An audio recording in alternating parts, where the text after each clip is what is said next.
Urban hell. No other words fit these cities. One look and they're enough to make your stomach turn. With monstrous skyscrapers looming overhead, streets overflowed with garbage, and people desperately cramming into overcrowded transport, these cities feel like a living nightmare. The conditions here are so harsh that survival means adapting and pushing through. Urbanization has drawn millions from rural areas to the promise of good life in the cities, but only to be disappointed with the reality.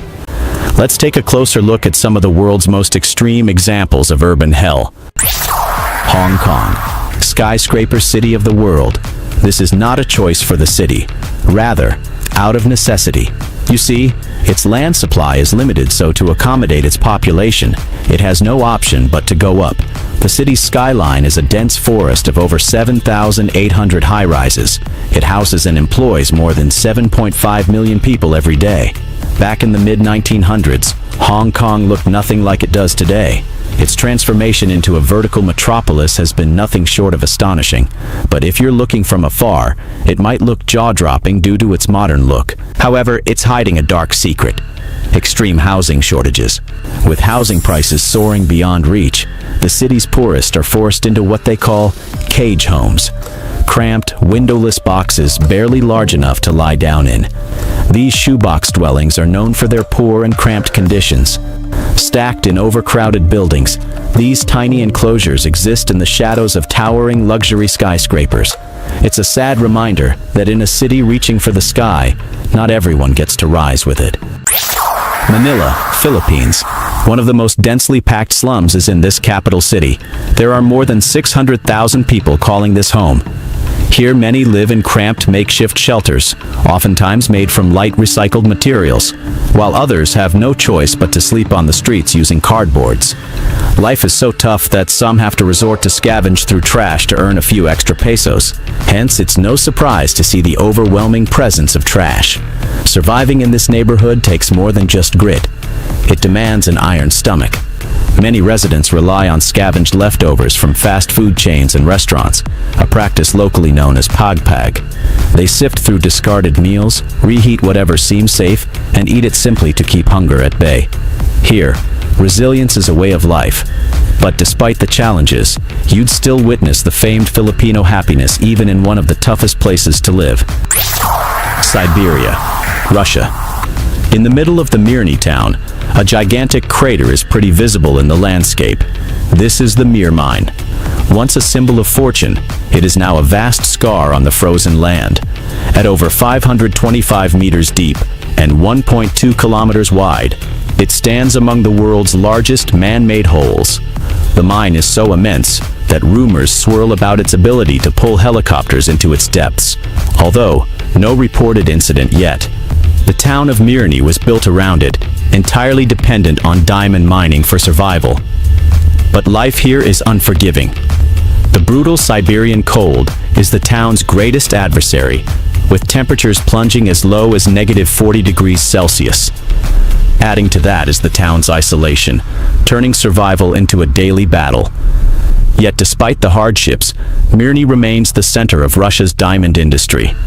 For some, the promise of wealth is enough to endure the hardships and call this place home. Sitakunda, Bangladesh, the final resting place for some massive ships. From towering oil tankers to colossal cargo ships and luxury cruise liners, these vessels are deliberately beached and dismantled piece by piece, often by hand. Here, locals are engaged in one of the deadliest jobs in the world. Workers with little to no protective gear risk their lives daily amid toxic fumes and crude machinery. Workers scale towering ships, dismantling these steel behemoths piece by piece. As colossal slabs of metal crash into the seabed, the impact sends shockwaves through the ground, rattling nearby homes. Locals living between the shipbreaking yards describe the sensation as nothing short of an earthquake. But its impact is not just limited to the laborers. There's an environmental toll as well. Oil spills, asbestos, and ozone-depleting gases seep into the land, air, and water, turning the coastline into a graveyard of both metal and human endurance. Xiamen, China. In this city, you'll witness one of the most bizarre examples of overproduction. They call it bicycle graveyards. In the race to dominate the bike-sharing industry, companies flooded cities with millions of bicycles, fueled by billions in investments and the promise of a booming market. But the problem is that demand really never caught up with the supply, resulting in the streets overflowing with unwanted bikes.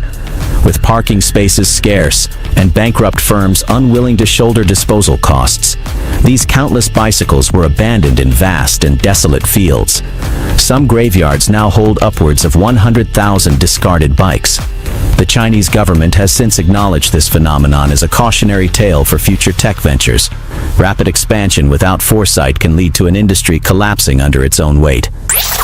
St. Petersburg, Russia. A towering behemoth of concrete and glass dot the skyline. Dubbed as human anthill, it's home to more than 20,000 individuals. This 25-story colossal building was completed in 2015. It contains 3,708 apartments and 35 entrances, making it one of the most densely populated residential buildings on Earth.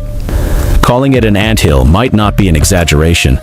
This colossal structure operates like a city within a city, packed with everything its residents need to get by. To outsiders, the building is an eyesore, a blot on an otherwise stunning skyline.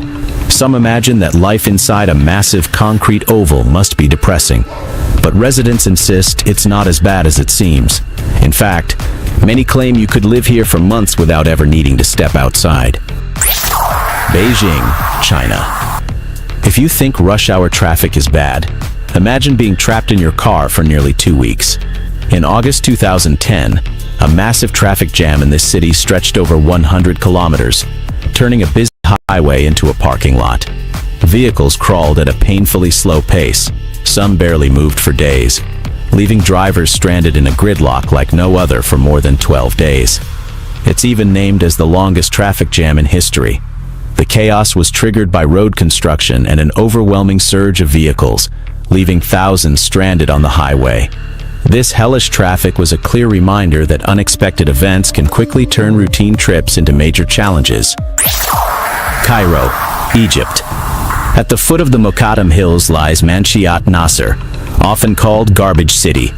Waste overflows from doorways, blankets rooftops, and lines the streets. For generations, families here have made their living by sorting and processing Cairo's waste by hand. Every day, around 9,000 tons of garbage from across the city arrive to be meticulously sorted, repurposed, or sold.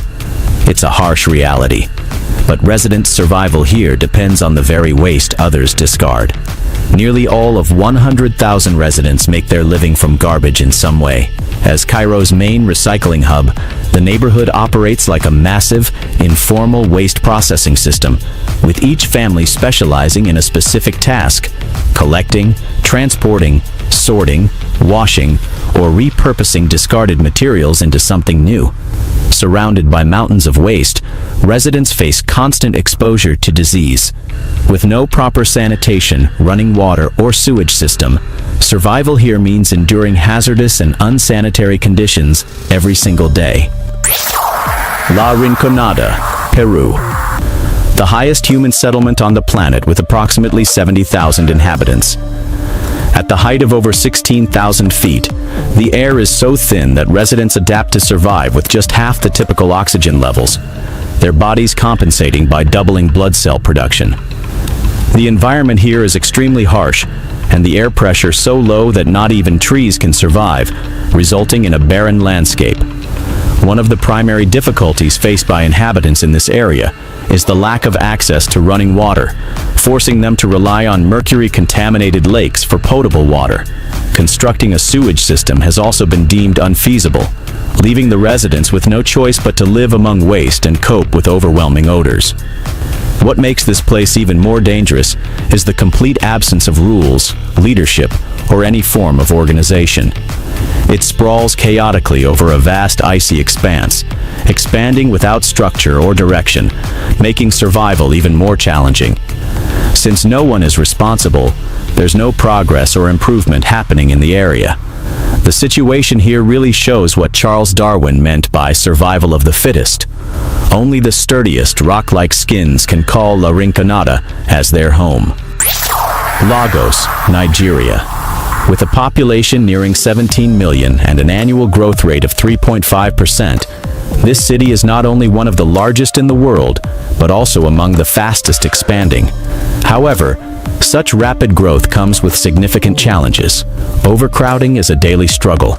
Many residents are crammed into densely populated slums with limited access to clean water, sanitation, and essential services. The city's infrastructure is under immense strain, leading to gridlocked traffic, an overburdened public transport system, and inadequate waste management. As Lagos continues to expand, urban sprawl is pushing into natural habitats and coastal regions, raising serious environmental concerns. While various initiatives aim to manage this growth, the challenges are enormous, putting the city's future sustainability to the test. Dhaka, Bangladesh. A megacity where traffic laws are being disregarded, hence chaos in the streets are always visible. Here, the railway system stands as the most affordable and efficient means of travel. Overcrowding in the trains is not just common, it's the norm. Passengers cram into every inch of space, clinging to the sides, perching on roofs, even dozing atop moving carriages, risking their lives just to reach their destination. As dangerous this may seem, there's just no choice for them. The chaos of overcrowding reaches its peak during Eid ul-Fitr, one of the biggest Muslim festivals. During this time, over 10 million people leave the cities, journeying back to their hometowns to celebrate with family. With transportation stretched far beyond its limits, desperate travelers cling to every inch of space, crowding inside, hanging off the sides, and even perching atop the roofs of speeding trains. The sight is nothing short of breathtaking, as the trains, teeming with people, resemble swarming ants in motion. Accra, Ghana, the world's junkyard for electronic scraps. This largest e-waste processing site gets 15,000 tons of discarded phones, computers, and other used electronics each year.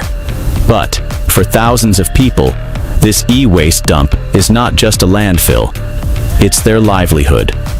Each day, under a sky thick with smoke, workers sift through heaps of discarded electronics, braving the searing heat of open flames. Old computers, iPods, radios, and televisions are set ablaze, their plastic casings melting away to expose precious metals hidden within. The collected scraps are sold for a small amount, but the cost is far greater than what they earn. Toxic fumes linger in the air, chemicals seep into the water, and the very land they depend on is slowly poisoning them. San Francisco, United States. The city by the bay is now a city in crisis. It's plagued by rampant drug abuse, rising crime rates, and a growing homelessness crisis. Despite billions being poured into solutions, the problem persists, with overwhelmed shelters, strained law enforcement, and public spaces turning into makeshift encampments. It's staggering to think that the world's wealthiest nation is grappling with such dire conditions on its streets. In San Francisco alone, an estimated 8,300 people are homeless, with nearly half forced to sleep in parks, on sidewalks, or in fragile makeshift shelters. City officials have launched aggressive campaigns to clear encampments from the streets. Yet, some individuals continue to refuse shelter, often due to struggles with substance abuse. Picture a location where a staggering 50,000 individuals were tightly packed within an incredibly compact expanse of just 0.26 square kilometers. This was the astonishing reality of Kowloon walled city, renowned as the most densely inhabited spot on Earth until its eventual demolition. To contextualize this astonishing figure, it translates to a staggering 1,255,000 inhabitants per square kilometer.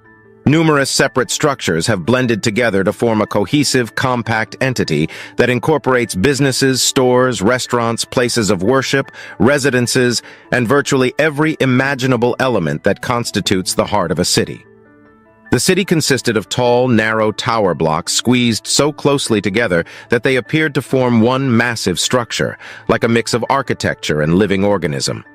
The buildings varied in shape, height, and materials used. There were iron balconies attached to brick extensions and concrete walls. Everywhere you looked, there were wires and cables. Hanging vertically from the ground to rooftop TV antennas, or stretching horizontally like numerous rolls of dark twine, almost binding the buildings together. As you entered the city, sunlight vanished, replaced by narrow alleyways, many only a few feet wide. It forms an immense urban labyrinth that draws in a diverse array of individuals seeking various motives for seclusion. Frequently, it was depicted as an uncontrolled city, an anomaly in the urban landscape of Hong Kong. Interestingly, outside the imposing walls of the city, structures are spaced more generously, even featuring a park with sports amenities. This raises an intriguing question. What drove the decision to congest every aspect within this confined space? The explanation stems from the fact that Kowloon walled city existed as a distinct entity apart from the remainder of Hong Kong, with its own unique legal standing.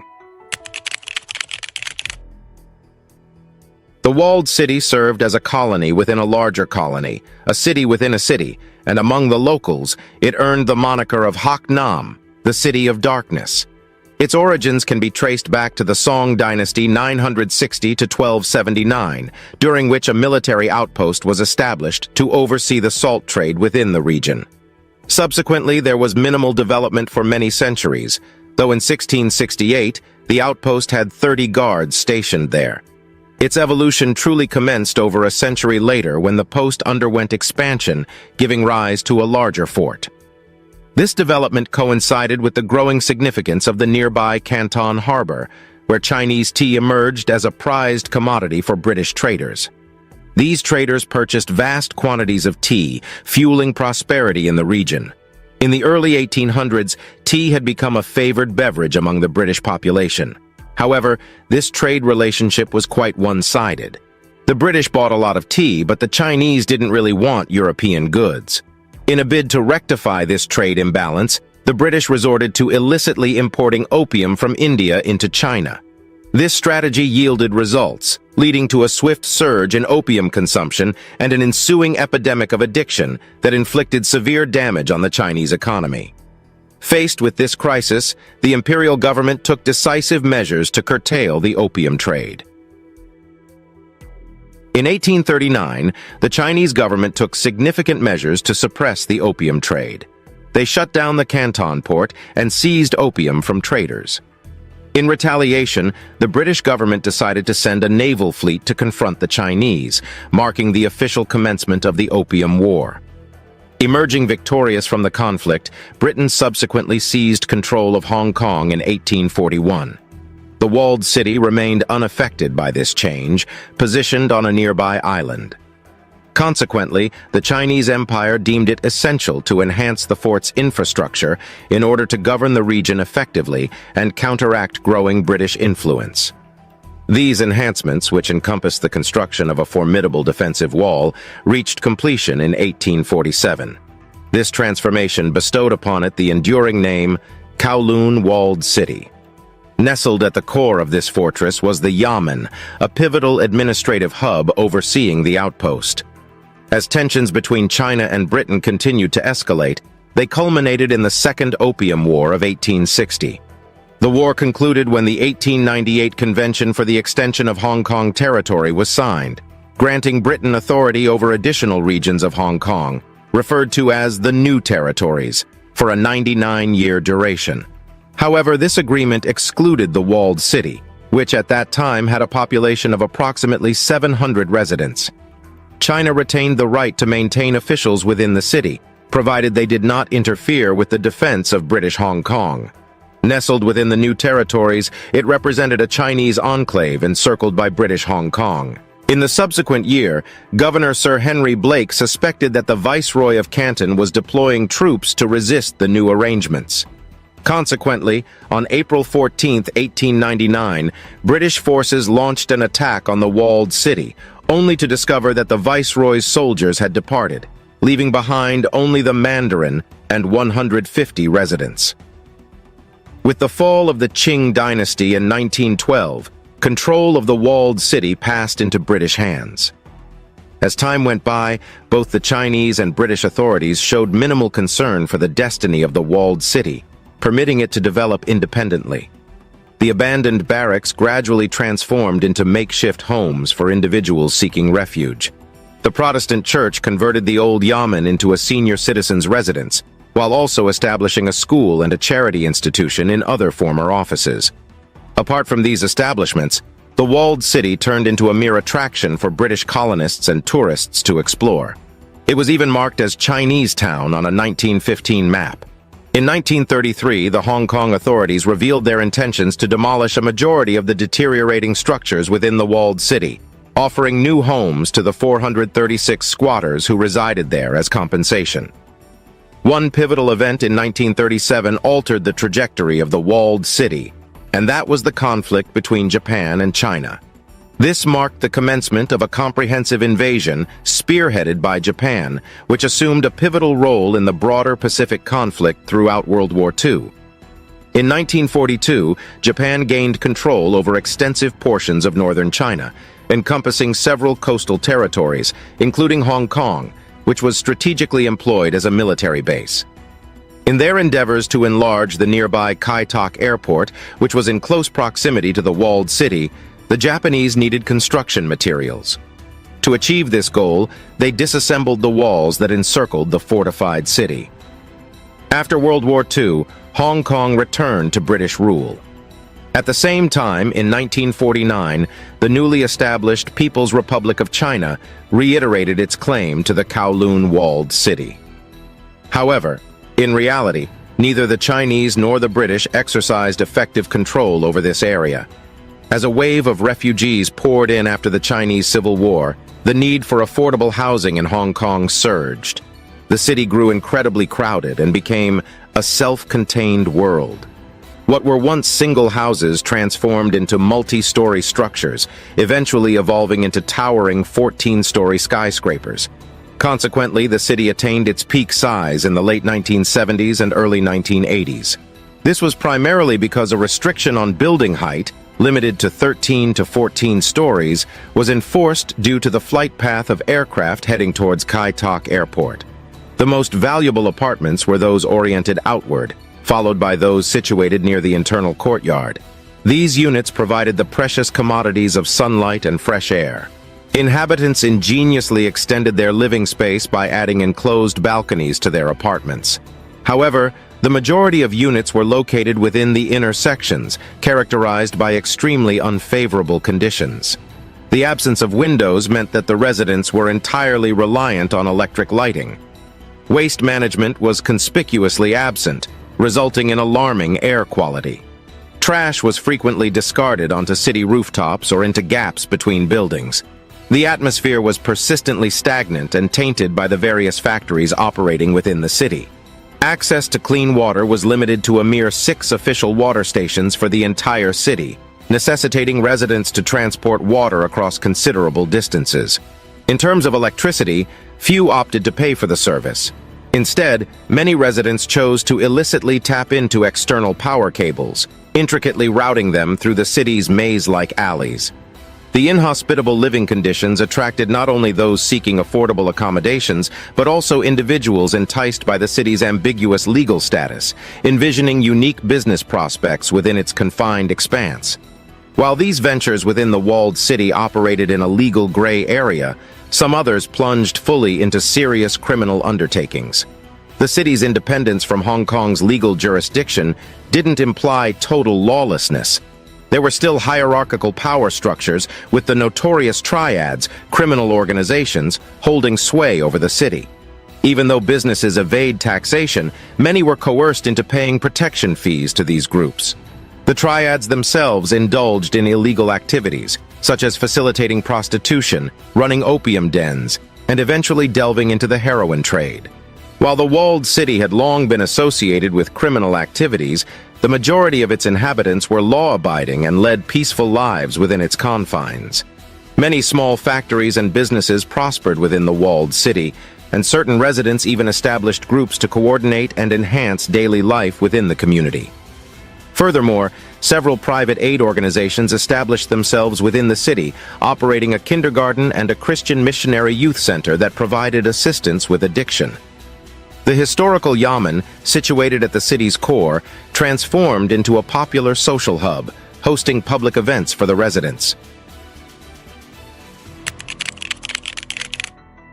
Despite partial improvements within the city, it was geopolitical factors once again that set the stage for the city's final chapter.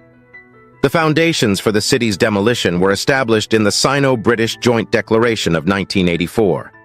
The joint decision by both governments to dismantle the walled city was made public on January 14, 1987. The existing social circumstances, the fire hazard, and the potential for structural failures justified the need for a thorough evacuation and the subsequent demolition of the city, despite significant resistance from the residents. With the commencement of demolition in 1993, the chapter of Kowloon walled city came to a close. The location that once housed the walled city has been transformed into Kowloon Walled City Park. Traces of the city's history can still be discovered in various places. The historical Yamen building stands as a testament to the past, while a small model pays homage to the immense urban complex that once occupied this space. In the modern era, the legacy of Kowloon is recreated through artificial means in themed casinos, arcades, video games, manga, cyberpunk imaginings, and various other forms of entertainment. Nonetheless, it's crucial to acknowledge that beneath this exterior facade, Kowloon Walled City was, in fact, a vibrant, tightly knit community. Despite the apparent disorder, a significant level of organization prevailed. The notion of utter chaos is fundamentally misconstrued.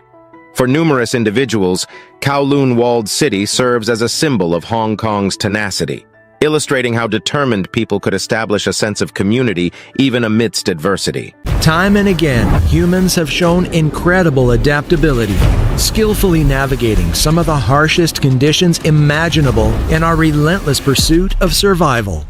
In this video, we're going to explore some of the most treacherous corners of the planet, where people have defied the odds to carve out homes amidst astonishing challenges. Would you brave the challenge of living at soaring altitudes, where the air holds only half the normal oxygen? Or would you rather withstand the unyielding heat, soaked in sweat under the blazing sun? Let's begin our story with Rinconada in the eastern Andes Mountains, reputed to be the highest human settlement on the planet, with approximately 70,000 inhabitants. It lies in southern Peru, around 650 kilometers from the Bolivian border. At the height of over 16,000 feet, the air is so thin that residents adapt to survive with just half the typical oxygen levels, their bodies compensating by doubling blood cell production. Furthermore, being at high elevations means less atmosphere to filter the sun's rays, leading these folks to increased exposure to harmful UV radiation. The environment here is extremely harsh, and the air pressure so low that not even trees can survive, resulting in a barren landscape. Its remote location ensures that residing here means foregoing the comforts of modern life. It's home to some of the most brutal living conditions known to man, thereby earning the moniker as the Devil's Paradise. One of the primary difficulties faced by inhabitants in this area is the lack of access to running water, forcing them to rely on mercury-contaminated lakes for potable water. Constructing a sewer system has also been deemed unfeasible, leaving the residents with no choice but to live among waste and cope with overwhelming odors. The absence of healthcare services in this town reduces the average lifespan to a mere 30 to 35 years, significantly lower than the national average in Peru. The inhabitants commonly suffer from lung diseases and respiratory infections, which often result in severe health issues, such as deformities, memory loss, paralysis, and ultimately, an untimely death. This raises an intriguing question. Given such harsh living conditions, why do so many choose to withstand them? The answer is straightforward: the allure of gold. Residents have high hopes that one day they'll strike a fortune through these golds. Originally established as a transient mining camp more than 4 decades ago, Rinconada was not intended for long-term habitation. Miners in this area follow a unique labor system known as cachorreo, working for 30 days without pay for the mining company, and then mining for their own benefit for 1 or 2 days as compensation. The success during these personal mining days determines their earnings for the entire month, which sometimes might be nothing. Despite the apparent unfairness, miners opt for this system for the possibility of higher rewards. There's no limit on the quantity of gold they could keep for themselves. While women are not permitted to work inside the mines, some, known locally as payaqueras, collect leftover gold-bearing materials discarded by miners outside the mines.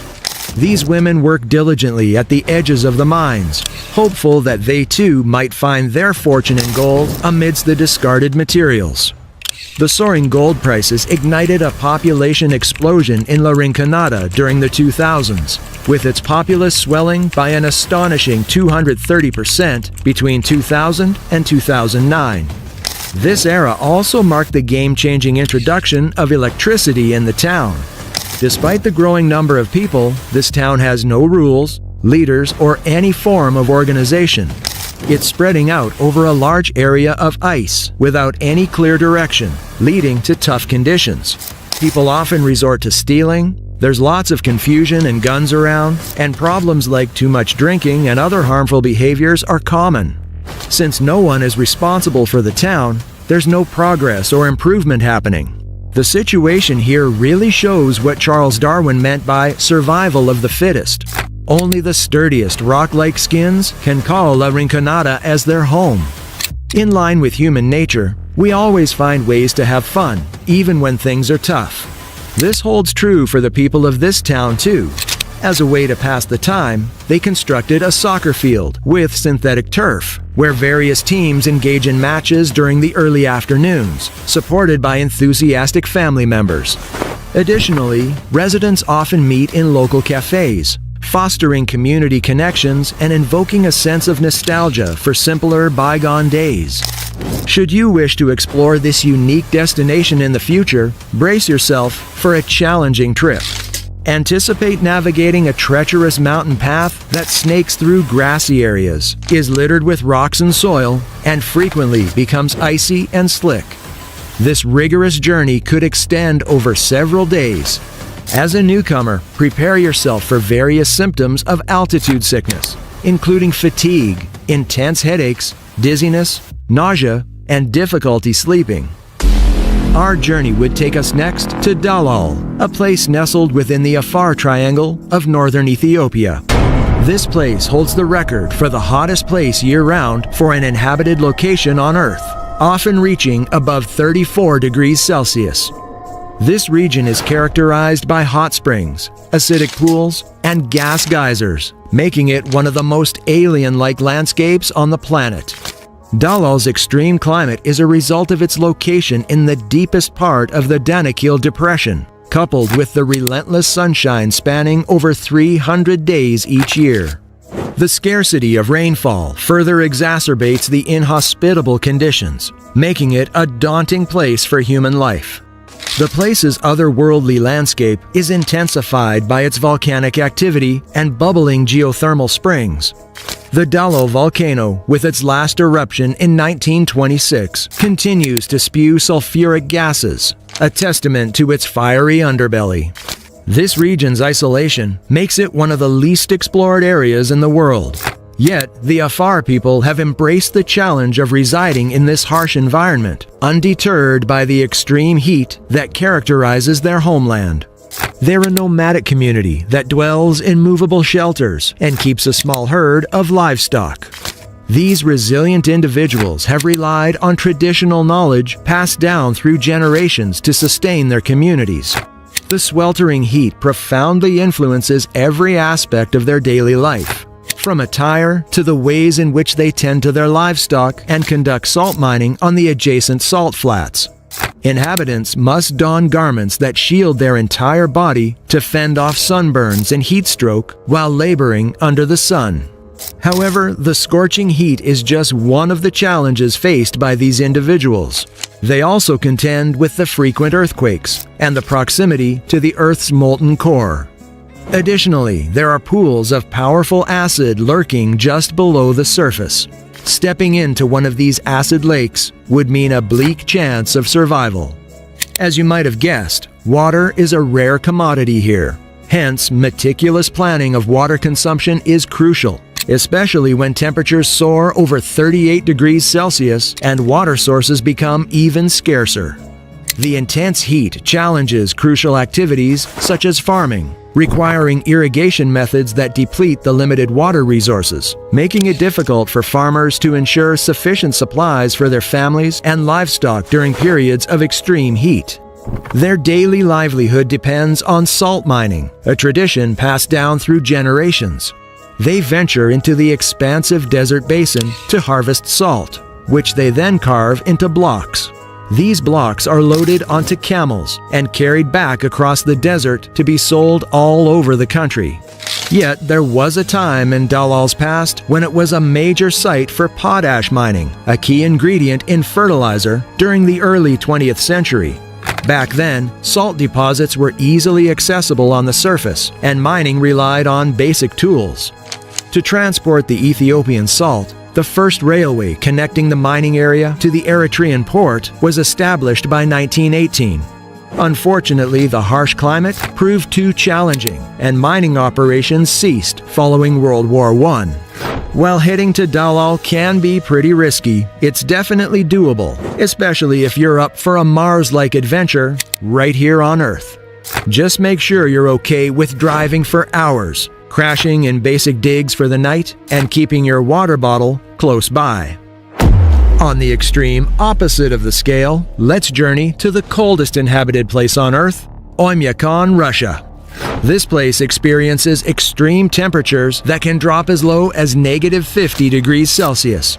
In fact, it's been recognized by the Guinness World Records for recording the coldest temperature in a populated area, an astonishing -67.7 degrees Celsius. The cold air makes your breath look like tiny ice crystals, and during winter, there's not much daylight, making it always seem like early evening. The snow-covered scene is mostly in shades of blue and white. It might seem unfathomable why anyone would choose to live in such a harsh landscape. However, it underscores the remarkable tenacity of the human spirit. This is a compelling illustration of our adaptability, showcasing our presence in every conceivable habitat on Earth where life can sustain itself, no matter how slight the chance. In this place, people learn various methods to endure the severe cold. Traditional lifestyles blend with necessary innovations to combat the cold. Homes are heated by wood-burning stoves, essential for survival, and cars are left running to avoid freezing engines. Given the impossibility of agriculture on the permafrost terrain, the inhabitants of this frigid region primarily subsist on a meat-based diet. Indeed, their culinary staples include such specialties as reindeer meat and fish, ingeniously preserved through freezing. A particularly distinctive dish from the area features ice cubes crafted from horse blood paired with macaroni, a combination that has become essential for survival in the extreme cold. These unique dietary adaptations are not just about subsistence. They're a testament to the ingenuity required to thrive in such an inhospitable climate. You might be curious about how the residents find entertainment, given the prohibitive outdoor conditions. In Oymyakon, socializing and community life morph into unique experiences centered around warmth and camaraderie. Social gatherings flourish in the warmth of homes or in the enveloping steam of a banya, the traditional Russian sauna. These cozy assemblies provide a comforting respite from the relentless cold outside. Oymyakon is equipped with only one shop, a post office, a bank, a fuel station, a tiny airport, and a school.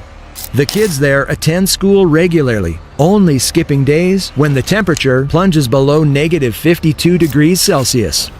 Yet, amidst these challenges, there lies a mesmerizing reward: the breathtaking spectacle of the Northern Lights.